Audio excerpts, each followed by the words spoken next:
মায়ের এমনই মহিমা যে দূর দূরান্ত থেকে হাজার হাজার ভক্ত ফলহারিণী অমাবস্যার দিন ভিড় করেছিল মন্দিরে। আমি এতদিন ধরে মায়ের মন্দিরে যাচ্ছি, কিন্তু আজকের ভিড়টা ছিল চোখে পড়ার মতো। এই দিন মাকে দর্শন করতে অভিনেত্রী নুসরাতও এসেছিলেন তার ছেলেকে নিয়ে।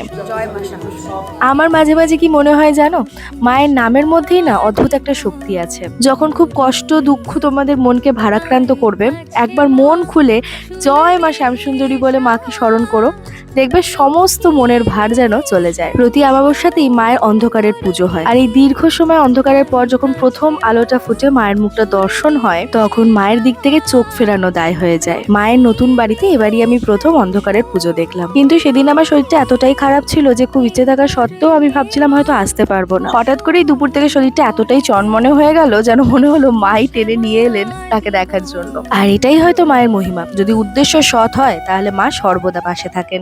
জয় মা শ্যামসুন্দরী।